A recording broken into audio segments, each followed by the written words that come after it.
above all powers, above all kings, above all nature and all created things. Ang Panginoon ay nagbigay, no? Ibinigay niya ang susi ng langit. Uy, may padlock pala sa langit. Sino kayang nagtitinda ng lock doon? Oh, may susi, no? Pero ang susing ito ay symbolic, hindi yung talagang yung pareha sa atin. Ito ay symbolic, ibig sabihin yung authority, no?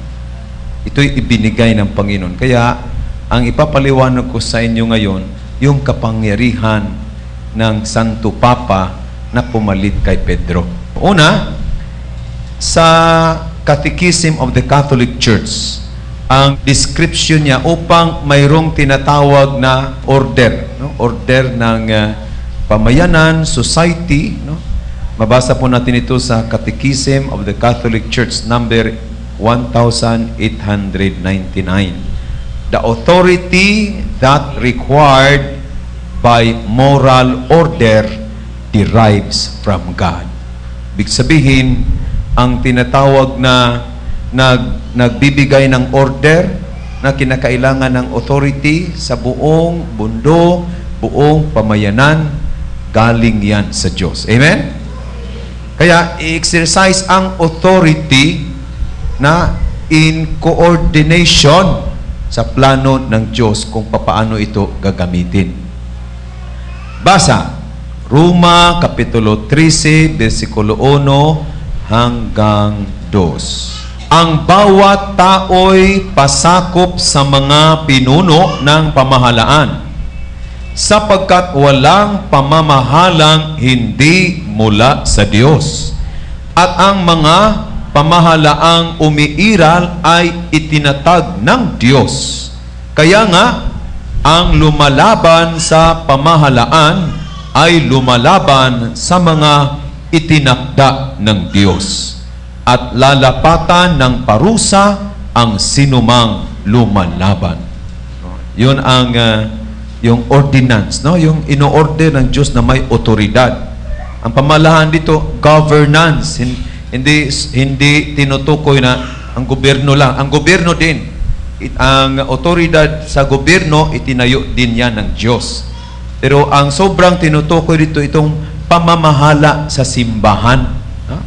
Na ang tinatawag na kapangyarihan, kung ikaw ay mamamahala ng tao upang gagabayan mo siya tungo sa Diyos, galing sa Diyos. Governance, no?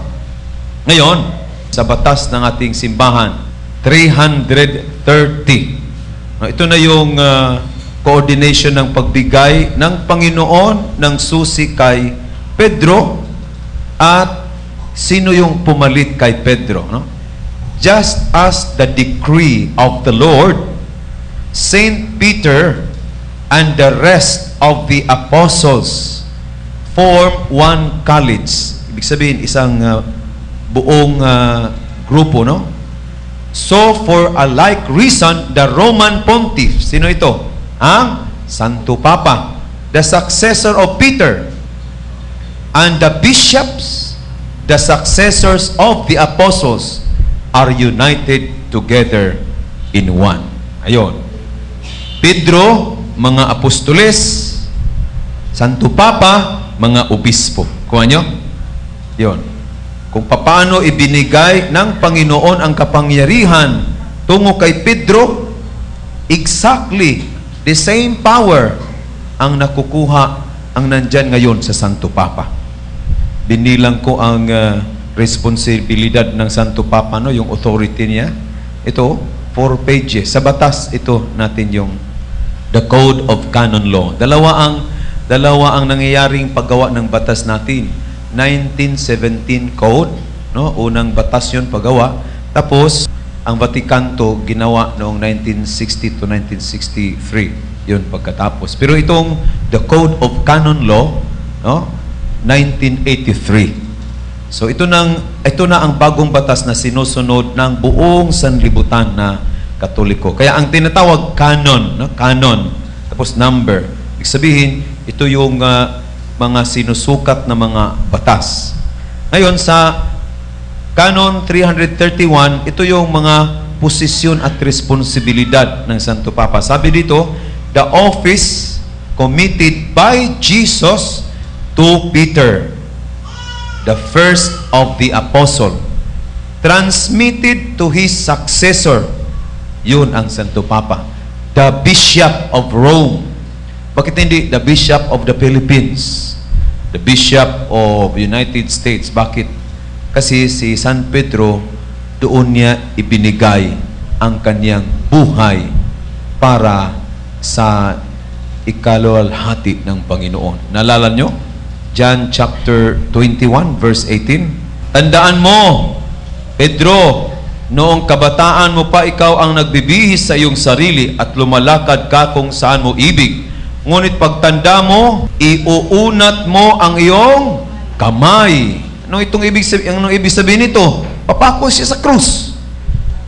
Iuunat mo ang iyong kamay at iba ang magbibihis sa iyo at dadalin ka kung saan hindi mo ibig. Verse 19, sinabi ni Jesus ito upang ipakilala kung paano mamatay si Pedro at sa gayoy mapararangalan niya ang Diyos. Tingnan nyo.